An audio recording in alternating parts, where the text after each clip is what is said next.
everybody. Welcome to Debs Park. We are LA Compost. This is one of our regional hubs. LA Compost is a nonprofit that's based in LA, as you guys might guess. We do community and regional composting. We have over 35 hubs, I believe, all throughout LA County. So it's a decentralized network. We have different compost managers that actually live in those regions, that manage the site in those regions. LA Compost programming is kind of broken up into 3 areas. We focus on the individual, and that's in the form of drop-off opportunities, workshops, and educational programming. We also focus on the community, so that's going to be in our community hubs. We also have a co-op model. The co-op model is essentially you register to be a part of that co-op, you contribute to 1 volunteer event per year, and then you get a little bit of compost 2 or 3 times a year, depending on how much that hub produces. We actually have these contact-free drop-offs, kind of like a farmer's market style, where people come, they drop off their produce that they've been storing, their kitchen scraps for the last week or whatever, and then those materials get brought less than 5 miles away to this location, and we process them in large amounts, and we build these compost windrows.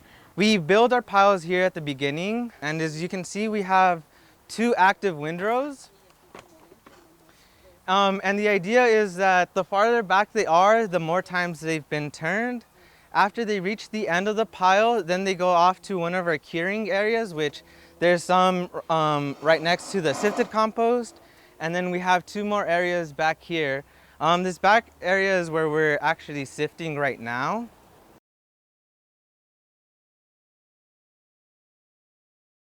So what we're going to do is actually right here where you're all standing. So if you all take a little bit of step back, we're going to build our compost pile right here. Okay.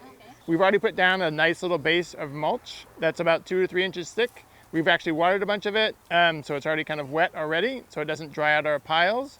So what we're going to do next is put down the food scraps. And we'll do it, we usually do is about 3 bins wide and about 4 bins long. One of the great things about getting food scraps from about 300 different Angelinos is we get a lot of different types of food. So we try to make it just also level, but just to make sure we're getting a close contact between our nitrogen and our carbon sources, right? So the bacteria have access to both. We just try to make a very thin layer. What about all the citrus? All the citrus is fine because our piles are so large. If we had a smaller windrow, I probably wouldn't use so much citrus. But the bacteria that get killed off by the extras, the acids that are in the citrus, you can see how big our piles are. There's just enough bacteria that will be replaced within a day, right? So we're going to lose some of our bacteria, some of our fungus, but they'll be replaced really quickly. Okay, that looks good. Hold that. Yep. Thank you. So now we're going to start with our mixture of different type of mulches. So we have some leaves, some food scrap. We'll spread these out about a 3-inch layer. So it's probably going to be about 6 of these. Or 70, sorry. We're going to actually save that one for the second trip. Just because these 2 are bacteria. You can grab one of those mulch ones though. Just take the rakes out. If you want to guys, yeah, just grab one and start spreading it around. Thank you very much.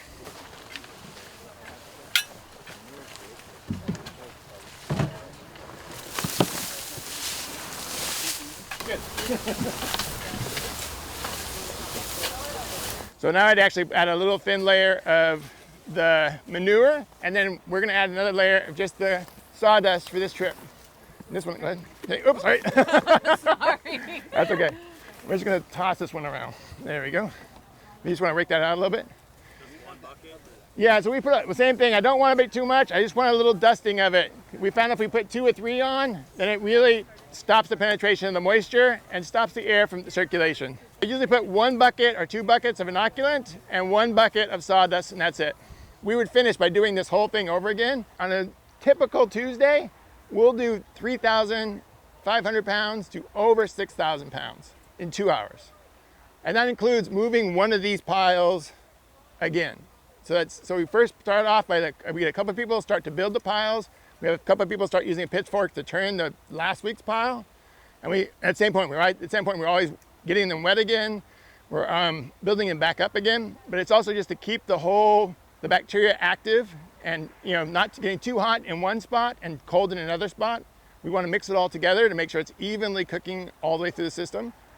And for us then, the piles will usually sit, partly because we don't have enough work, don't have enough people and volunteers, but they'll sit for about a month, and then we'll go through the whole process of moving a pile again. So this one, when we turn this one, will actually be, by the time we're ready to move this one next week, we'll actually just take a foot of it, like we'll start right here, and we'll just turn it right here. That's why we always leave out a foot or two right here, and we'll just turn the whole thing just 1 foot over.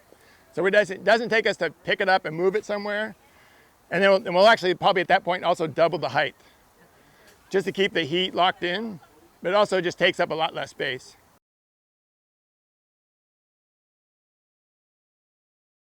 At this area, we're going to be doing a little bit of turning, and we're going to talk about the importance of turning your compost pile. It sounds like a lot of you guys are experienced windrow builders and maintainers, so a lot of this might be review. But turning the compost pile is essential to the maintenance and just best management practices of maintaining a windrow. I don't know how many of you guys deal with kind of 3 bins or small systems like a pallet type of system. We also turn those. It's equally important, but we manage windrow sites here, so that's what we're going to show you. We obviously build large piles. Our general process is after a week. So week 1, we build the pile. That following Tuesday, we come back and we turn the pile. Another super important part, 4 ingredients of compost. I know we've talked about this a lot. Carbon, nitrogen. Other 2 are? Water and air. Air and water. We got it. So when we turn the pile, we're reintroducing oxygen. We're ensuring that the compost pile doesn't go anaerobic. As you can imagine, with all of that mass and all of that weight, it's possible for those kind of air pore spaces to fill in. So turning it is just essential to make sure that we're maintaining aerobic conditions. Last, most important thing, kind of mentioned it, but we want to make sure that all the materials that are on the outside are able to make it into the inside. So it's kind of like a flipping it inside out kind of thing. You can envision the inside is like an oven, so all of those things are getting cooked, but then you have the areas on the outside that are not quite as hot. So we want to make sure that those go in the inside and can cook as well.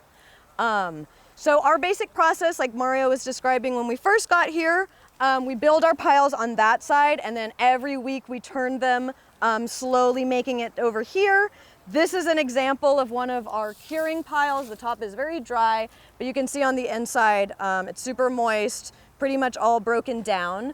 And this pile is almost there, but it's gonna get turned one more time, and then it's gonna get moved over here in about a month to sit for another month.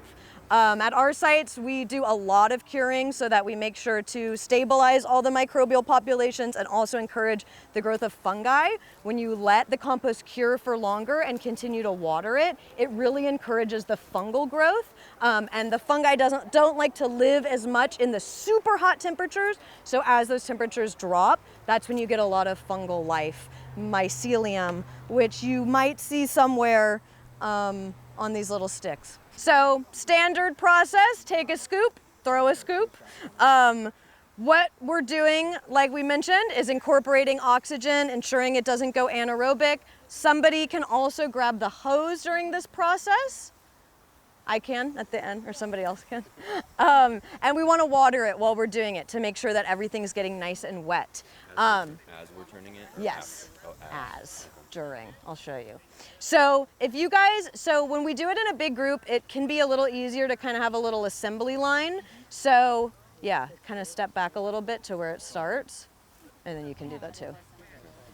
I'm gonna grab yours for a second to demo it, and then I'm gonna hand it back to you.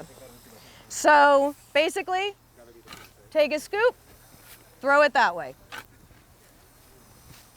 What we're doing, once you guys start getting into this, you'll see how dense it is in the center. This pile is a lot more mature, so it's not as steamy as when we often turn our piles. There's a little bit of steam. And you can also see as you get down in here, here is that actinobacteria in small amounts. It gets a little denser as we go in. But we're just gonna start turning it. The goal is to get it on top of itself, and it's super moist at the bottom. So if you guys want to come check this out, or not everybody, but some people can, I think like using your senses is important. This actually doesn't smell that bad, but if you just look at it, you can kind of see it's almost like muddy. That's what we want to avoid. So, all right, turners, you ready? Take a scoop, throw a scoop. I'm gonna give this back to you. I was just adding it to my notes. You're good. Yes, perfect. So just kind of aim it towards that pile. Where is your site?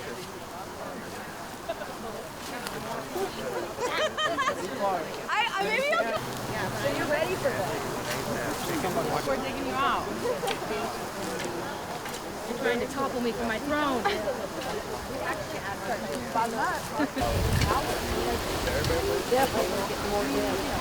That fungus? What is that? What is it? I don't know. It's like that. I'm pretty sure it's like that fungus. It's almost like hair forming. It looks like Wow. fungus, yeah. You got a big chunk there. So whatever it is, it's colonizing all these wood chips. You wanna look? Who wants to pitch? Let's see. Show me here. Like, look at that's all that. I'm pretty sure that's all that fungus. What does it smell like? Smells. Like earth. Yeah, like earth. Gold mine right there. All that water. We build the pile, we turn it once, and the first week is super important. And then typically we turn it about 5 more times until it gets to where it's at now, which is like nearly curing, and then this is gonna be our last time. So 5 to 6 times in a 4-month period, and then it sits for about another month without getting turned again. And we've played around a lot with these recipes, and like, I'm in the school of thought that there's a million ways to do everything. There's some like benchmarks that we want to hit, like we want to make sure that we keep the piles hot for a certain amount of time, but I think it's important too to like learn your own recipe, learn your own conditions, like learn your community and what they're bringing, how often you can turn it. Maybe you're lucky enough to have machinery, maybe you can turn it all the time. So I think every site's different, and we definitely do lean on a kind of longer process than a lot of people.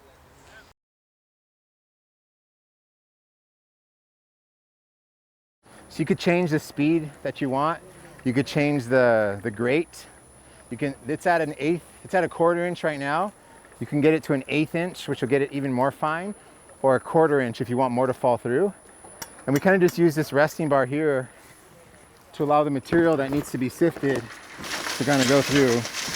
And it's a shared resource, so then we just take it to different parts of the city each month. Each month a certain region will have it and can sift their entire windrow. In a 1/4 of the time it would take 3 staff members to do so. Do it.